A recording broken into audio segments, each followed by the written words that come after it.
The mortar joints on a Lancaster County barn poured in 1884 are still tight. No cracks. No spalling. The same property has a concrete pad poured in 1998, and that pad is already crumbling at the edges. The difference is the mixture. The Amish never stopped using slaked lime mortar, the exact material the rest of America quietly abandoned between 1920 and 1955. It is still legal. It still works. A backyard batch costs under $30. So why was it written out of every modern building code in that 30-year window? Stay with me. That barn is not a fluke. It is one of thousands. Drive any back road in Lancaster, Lebanon, or Berks County and you can pick them out by the joints. The stones are local fieldstone, rough and uneven. The mortar between them sits a little softer than the rock, almost chalky to the touch, with hairline texture that catches the morning light. Nothing about it looks engineered. It looks like something a farmer mixed in a wooden trough. And it is. That is exactly what it is. 3 parts sand. 1 part lime putty. Water. Time. The same recipe a Roman bricklayer would recognize. The same recipe a medieval cathedral mason would recognize. The same recipe an Amish grandfather in 1884 wrote down in pencil and handed to his son. Now compare that to the concrete pad. 26 years old. Cracking. Spalling. The rebar inside has started to rust, and the rust is pushing the concrete apart from the inside out. That pad was poured with Portland cement, which is what every bag at every hardware store in North America contains. And here is the part nobody tells you. Portland cement was never designed to last 200 years. It was designed to set fast and ship in bags.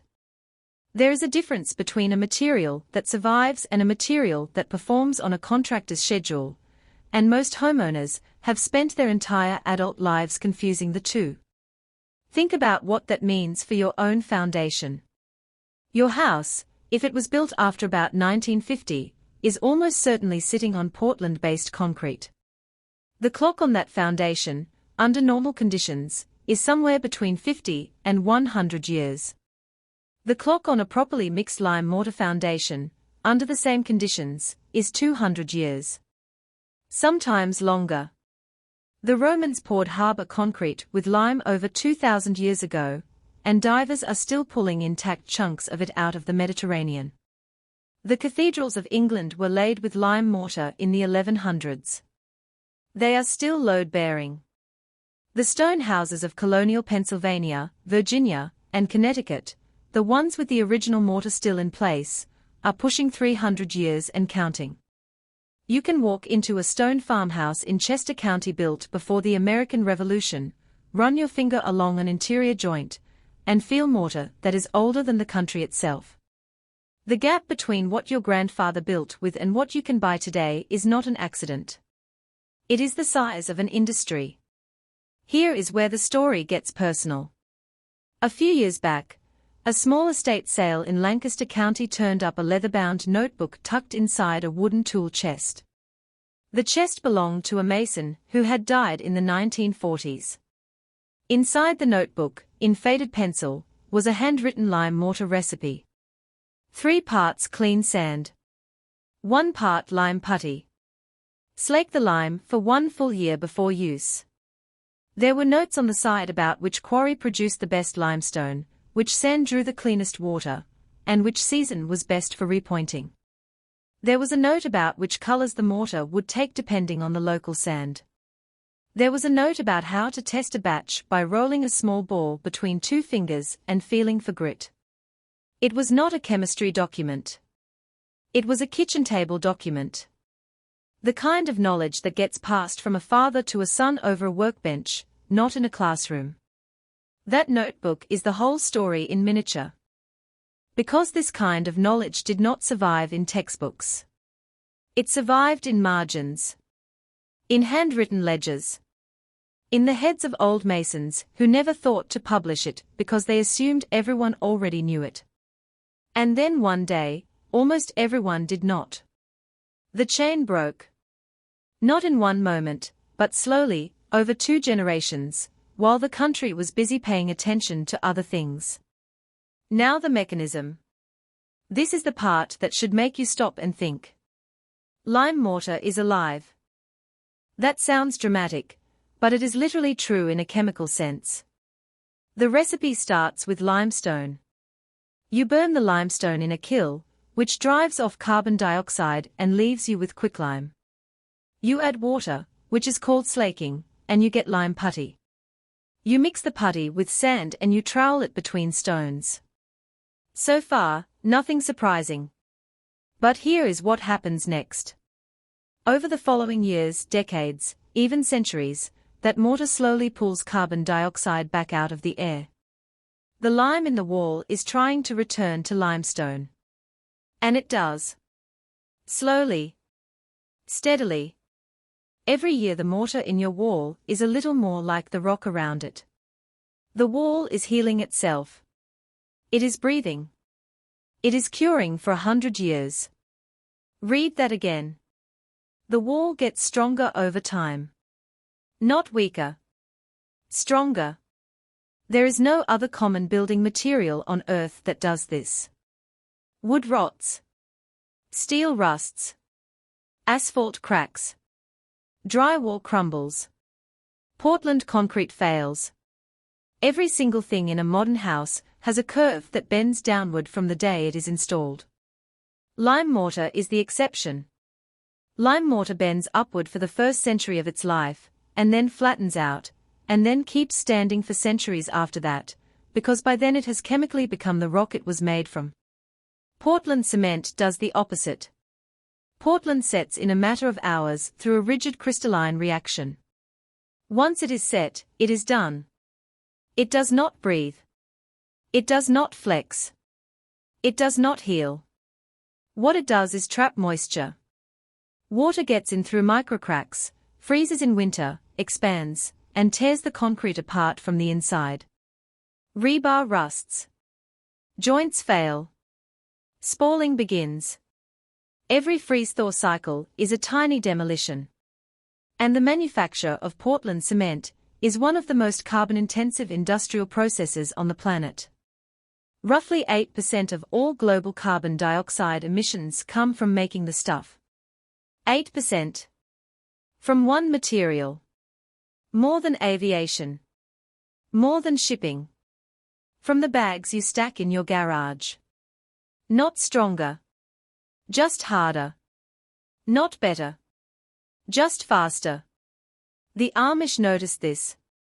Or rather, they never stopped noticing it, because they never made the switch in the first place. While the rest of America was tearing down lime kilns and putting in cement plants, Amish masons in Pennsylvania, Ohio, and Indiana kept right on mixing the old way. They built barns. They built spring houses.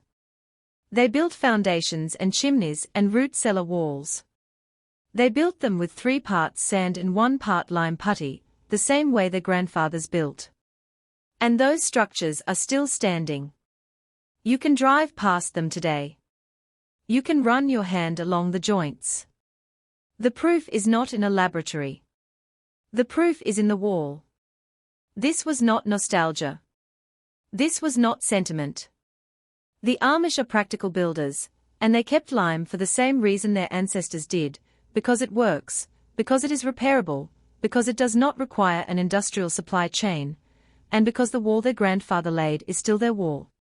A young Amish mason today learns the same ratios, the same trowel technique, the same joint finish that his great-great-grandfather learned. Nothing was lost because nothing was thrown away. So what happened to everyone else? Why did this knowledge fall out of the rest of American building? Stay with me, because this is where it changes. Between roughly 1890 and 1920, lime mortar quietly disappeared from American building manuals. That is not a guess. That is a fact you can verify by pulling old books off a library shelf. A builder's handbook from 1885 will spend an entire chapter on lime, on slaking, on the difference between hot lime and cold lime, on how to judge a good putty, on how long to let it mature, on which limestones from which regions produced which colors and strengths. A builder's handbook from 1925 will mention lime in passing, maybe a paragraph, usually with the word obsolete somewhere in the description. A builder's handbook from 1955 will barely mention it at all. By the 1970s, most apprentice masons in America had never mixed a batch of lime putty in their lives, and could not have told you how if you asked. The knowledge did not fade. It was removed from the page. Here is the part nobody tells you. The disappearance was not random. It tracks almost perfectly with the rise of one specific trade group. In 1916, 16 American cement manufacturers got together and founded an organization. They called it the Portland Cement Association. Their stated mission was to promote the use of Portland cement in American construction. Their actual mission, judging by what happened over the next 4 decades, was to make sure no other binding material had a place in a modern building code. They funded research. They published technical bulletins. They sent representatives to standards committees. They worked with state regulators. They placed advertisements in trade journals. They sponsored coursework at engineering schools. They handed out free reference materials to young architects. And slowly, methodically, the language of American building shifted. Lime became old-fashioned. Portland became modern. Lime became weak. Portland became strong. Lime became something your grandfather used. Portland became something a real builder used. Watch that date. 1916, hold on to it. Because the story is not really about a material. It is about a 30-year campaign to replace one material with another, and the campaign worked. So how does a trade group, however well-funded, rewrite the masonry standards of an entire country? That is the question. And the answer is the kind of thing you have to follow into the 1920s, into the 1930s, into the building codes that quietly went into effect while almost nobody was paying attention, into the mortgage regulations that came after the Second World War, and into a federal building materials study from the mid-1950s that compared the two materials directly and then quietly fell out of public conversation.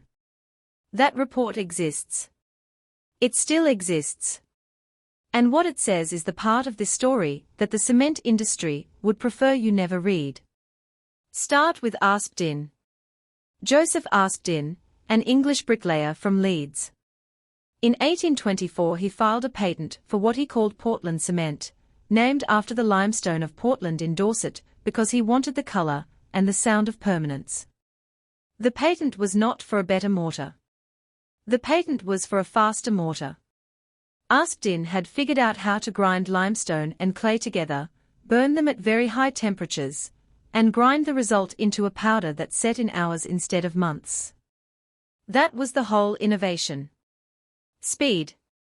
He was not trying to outlast the Romans. He was trying to make a binder that a contractor could use the same day it came out of the bag. For about 50 years, almost nothing happened. Portland cement existed in Europe, but it was expensive, the kilns were primitive, and most masons preferred what they already knew. Then American manufacturers got hold of the process. By 1870 there were a handful of Portland plants in the United States. By 1900 there were dozens. By 1910 the industry was producing tens of millions of barrels of cement a year, and the volume was doubling every few years. By 1916 there were enough manufacturers to form an association. And the association needed a market that would stay big forever. Here is the rhetorical hinge. Portland cement was not invented to be better. It was invented to be faster. Faster to set. Faster to ship. Faster to bill. Every advantage Portland has over lime is an advantage on the contractor's clock, not on the building's clock. A lime mortar wall takes weeks to develop initial strength and decades to fully cure. A Portland wall is structurally usable in 24 hours. From the perspective of a man trying to finish a job and collect a check, Portland is a miracle. From the perspective of a building that needs to stand for 200 years, Portland is a downgrade. From the perspective of a manufacturer who needs to sell another bag next week, Portland is the perfect product, because the wall it builds will need to be replaced inside the lifetime of the person who owns it. Not because of safety. Not because of performance. Because of margin. So how did faster become mandatory? This is where the story turns cold. Through the 1920s and into the 1930s, building codes across the United States were rewritten. Not by Congress.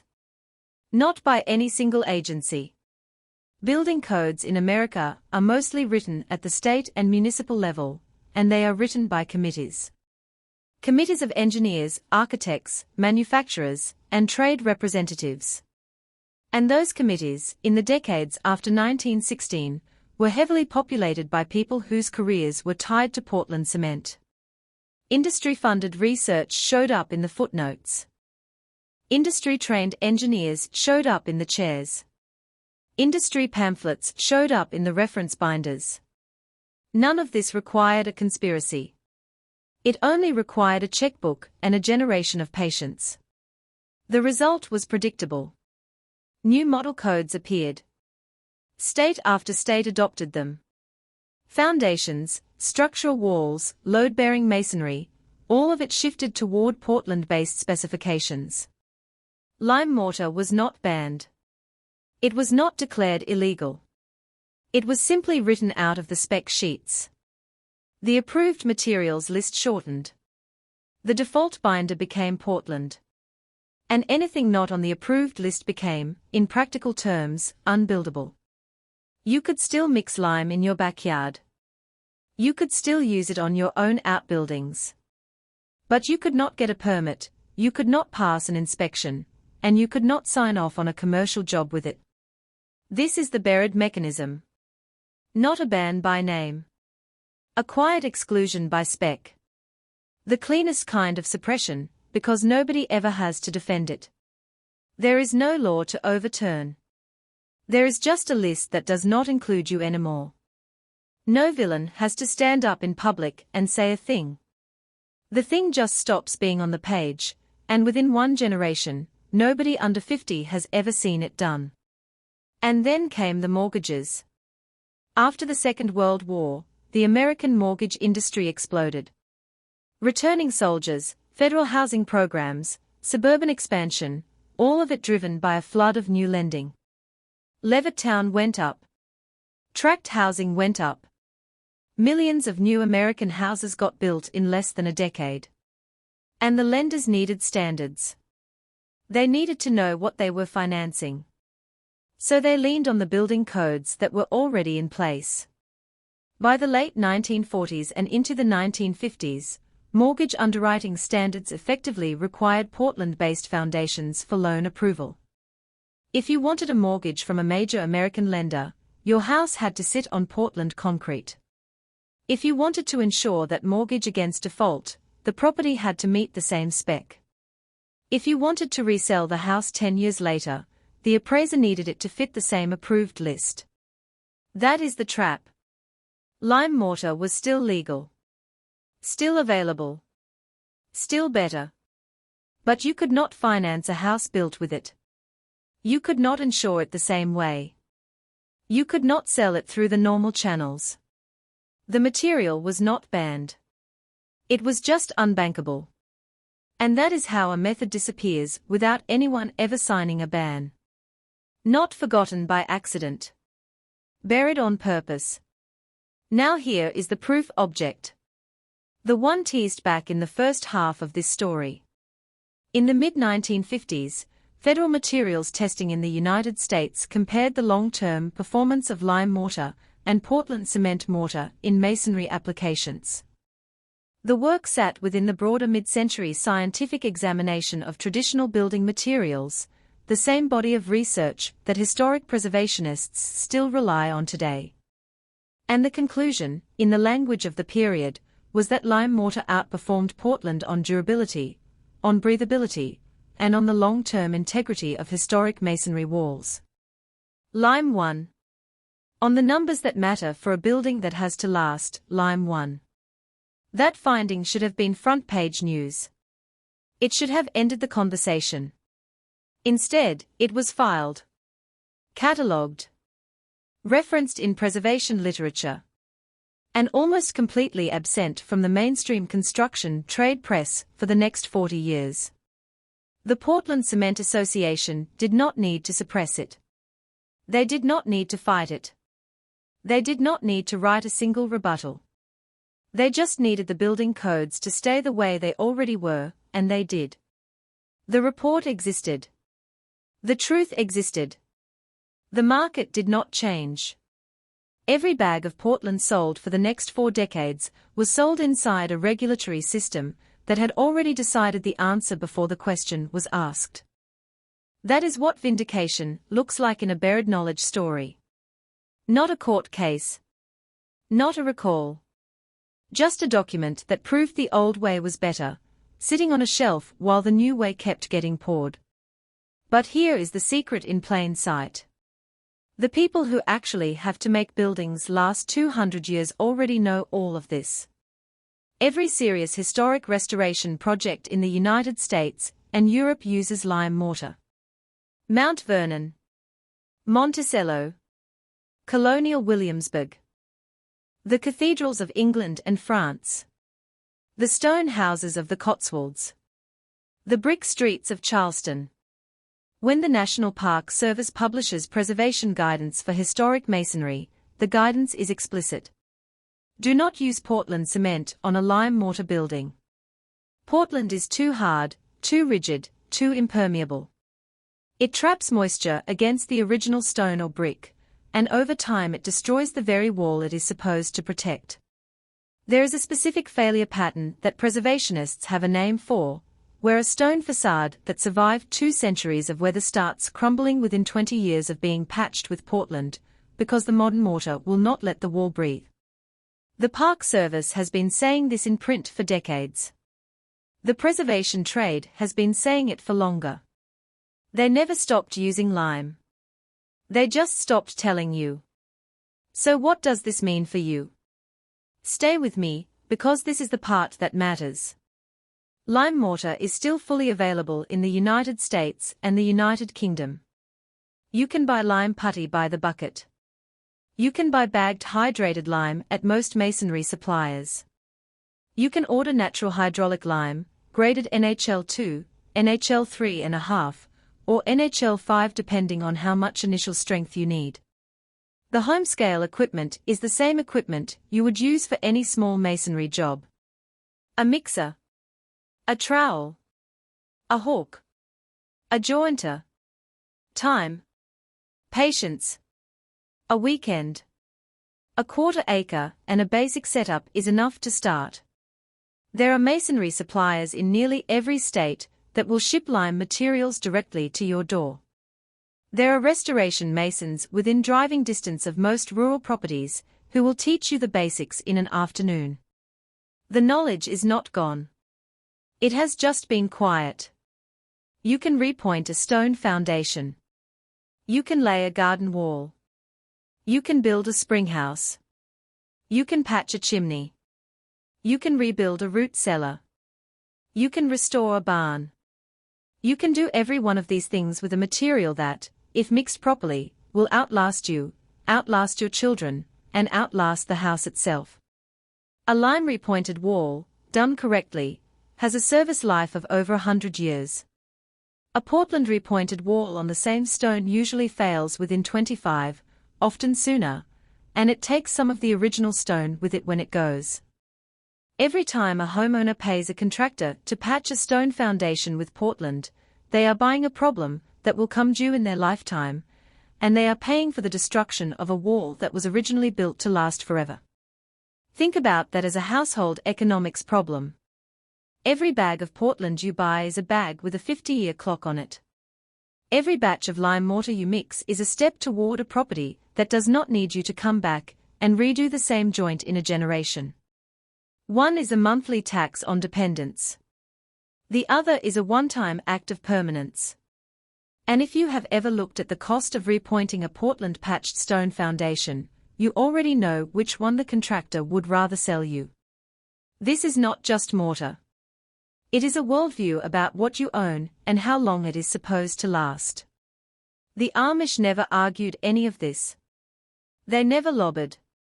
They never sent a representative to a code committee. They never bought a full-page advertisement in a trade journal. They just kept building. And their buildings are still standing. There is a barn outside of Strasburg, Pennsylvania, that went up in the early 1880s, mortar joints still clean, still tight, still load-bearing, while a poured concrete equipment pad less than 100 feet away, put in during the late 1990s, is already breaking apart at the corners. That is the whole argument, sitting in one farmyard, in two materials, separated by a century. No marketing. No association. No lobbying budget. Just a wall, and another wall, and the dates carved into each one. How many other simple, durable, useful things have been quietly written out of your life the same way? Not banned. Just buried. Not illegal. Just unbankable. Not gone. Just removed from the approved list. Once you see the pattern in mortar, you start to see it everywhere. In food. In fuel. In tools. In medicine. In the way a house used to be built versus the way a house is built today. The pattern is the same every time. There was an older way. The older way worked. The older way was harder to sell. So the older way got written out of the page, one specification at a time, until almost nobody remembered it. You are now in a small group of people who notice this. So here is the engagement question. Go look up the oldest building still standing in your county. Drive out to it if you can. Run your hand along the joints. Look at the mortar. It will almost certainly be lime. Then come back and tell me what you found. What county? What building? What year? Because the proof of this whole story is sitting in your own area, on a wall someone laid by hand a long time before any of us were here, and it has been waiting for you to notice it. And the next piece of this is bigger. The same Amish communities that kept the lime mortar tradition alive also kept another method alive, a method for storing food at a steady 52 degrees Fahrenheit, year-round, without a single watt of electricity, without a compressor, without a single moving part. The mainstream forgot it for the same reasons they forgot the mortar. Wait until you see how it works.